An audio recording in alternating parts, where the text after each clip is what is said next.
नागपूर जिल्ह्याच्या रामटेक लोकसभा मतदारसंघात काँग्रेसचे उमेदवार श्यामकुमार बर्वे यांचा मोठा विजय झाला।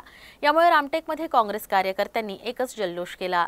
गेल्या 10 वर्षापासून रामटेकच्या गडावर शिवसेनेचं वर्चस्व होतं।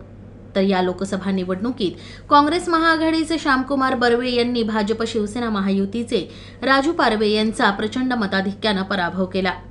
दरम्यान काँग्रेस कमिटी कार्यालयात पदाधिकारी आणि कार्यकर्त्यांनी फटाके फोडून जल्लोष केला। यावेळी कामठी नगर परिषदेचे शहर अध्यक्ष, माजी नगरसेवक यांच्यासह कार्यकर्ते मोठ्या संख्येने उपस्थित होते।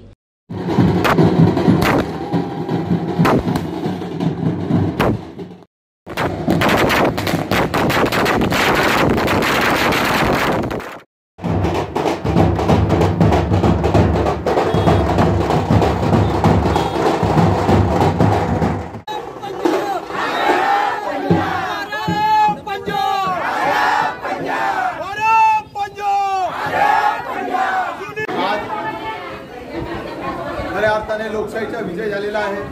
भारतामध्ये ज्या पद्धतीने आज लोकशाहीचा विजय दिसून आलेला आहे, एक लोकांबद्दल ज्या पद्धतीने गैरसमज पसरवण्यात आलेला होता, धर्मामध्ये भेदभाव करून लोकांचा छळ करण्याचा प्रयत्न आज ज्या पद्धतीने देशामध्ये चालू होता, त्याच्यावर प्रत्युत्तर म्हणून आज लोकांनी आपले मतदानाचा अधिकार जतवून देशामध्ये लोकशाही जिवंत असण्याचा आज सर्वात मोठा उदाहरण देण्यात आलेला आहे। मतदारांचे मी रामटेक शहर काँग्रेस कमिटी, रामटेक तालुका काँग्रेस कमिटी आणि संपूर्ण काँग्रेस पक्षाच्या पदाधिकारी व कार्यकर्त्यांच्या माध्यमातून, तसेच इंडिया गठबंधन व महाविकास आघाडीच्या सर्व पदाधिकारी व कार्यकर्त्यांच्या माध्यमातून त्यांचे आभार मानतो।